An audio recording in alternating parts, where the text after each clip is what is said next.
This is TOEFL IBT speaking test, and this test evaluates your ability to communicate in English in an academic setting. It consists of 4 tasks. Task 1, express an opinion on a familiar topic.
Listening passage, conversation between 2 students. Man: Hey, did you see the email about the gym hours changing next semester? Woman: Yeah, I saw it.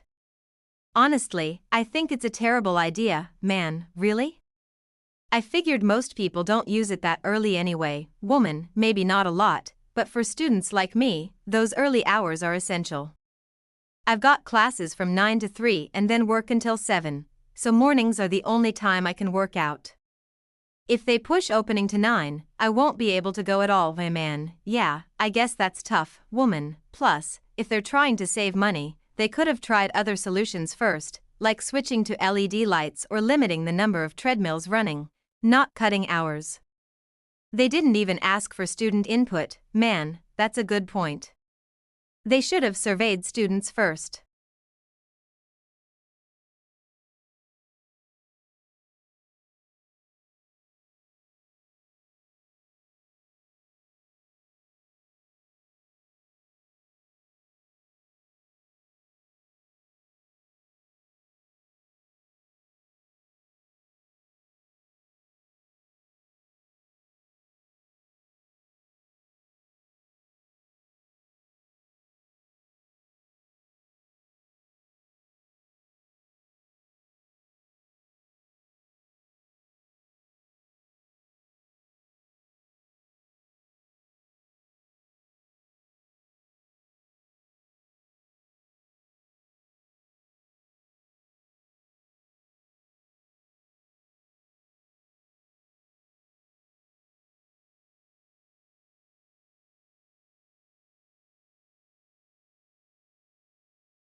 Listening passage, summary of lecture. In a psychology class, the professor expands on latent learning with a classic experiment involving rats in a maze. She describes how one group of rats was allowed to explore the maze without receiving any food reward. A second group received food at the end of the maze each time. Initially, the first group wandered aimlessly and showed no clear learning. However, when food was suddenly introduced for the first group on the 11th day, they quickly found the exit, almost as fast as the second group, suggesting they had learned the maze layout previously but had no reason to show it. The professor emphasizes that this proves learning occurred even when it wasn't immediately obvious.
Speaking Task 4, Integrated Listening, Academic Lecture, Listening Passage, Summary of Lecture. In a biology class, the professor discusses ecosystem resilience, which is the ability of an ecosystem to recover from a disturbance, such as a natural disaster or human activity.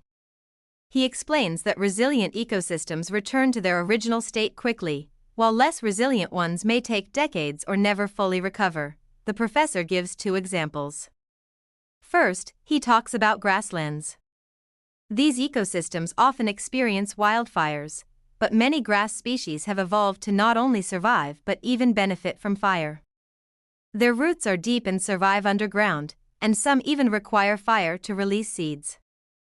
As a result, grasslands typically recover in just a few months. In contrast, he describes coral reefs, which are extremely delicate.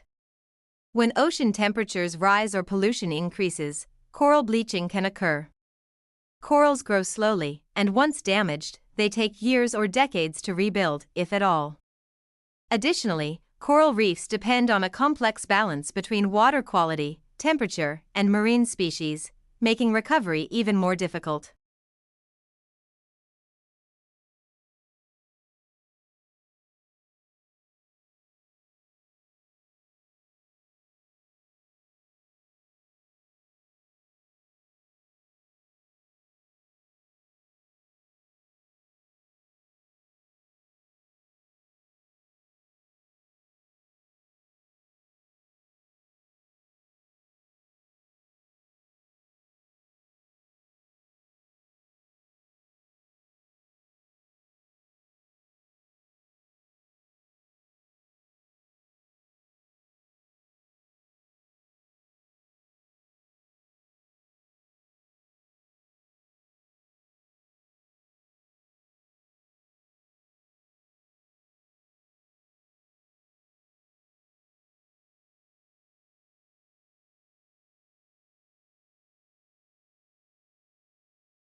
Personally, I prefer to spend my free time in quiet places like libraries or natural environments.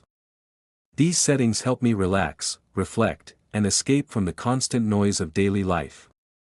For example, I often visit a nearby botanical garden where I can walk, listen to birds, and enjoy the fresh air. It instantly reduces my stress and improves my mood. Similarly, spending time in a quiet library allows me to focus, whether I'm reading for pleasure or studying. In contrast, lively places like cafes or concerts can feel overwhelming, especially when I'm already mentally tired. I value peace and quiet because they allow me to recharge, think clearly, and truly enjoy my time alone.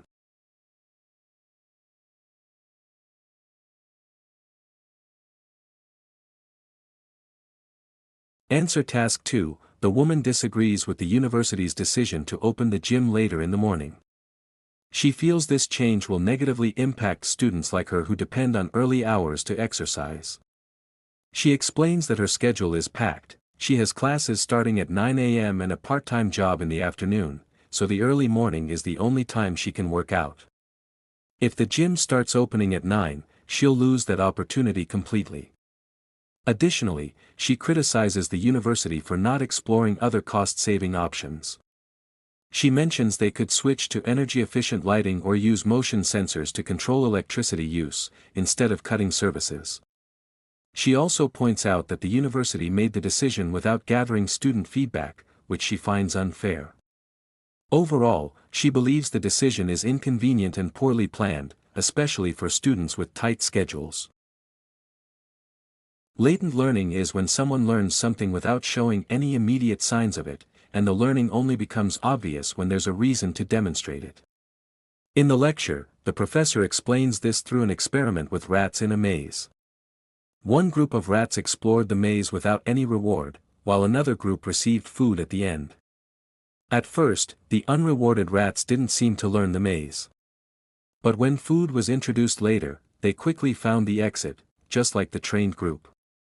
This showed they had learned the layout all along, even though they hadn't shown it before. The professor uses this example to demonstrate that learning can happen quietly in the background and only become visible when there's motivation to act on it. Ecosystem resilience refers to the ability of an ecosystem to recover after a disturbance, like a natural disaster or environmental stress. In the lecture, the professor gives two examples to show how different ecosystems vary in resilience. First, he talks about grasslands, which are highly resilient. Even after wildfires, they recover quickly because many grass species have deep roots and some even need fire to release their seeds. In contrast, coral reefs are much less resilient. When water temperatures rise or pollution increases, coral bleaching occurs. Since corals grow slowly and are sensitive to small environmental changes, recovery takes a very long time, if it happens at all.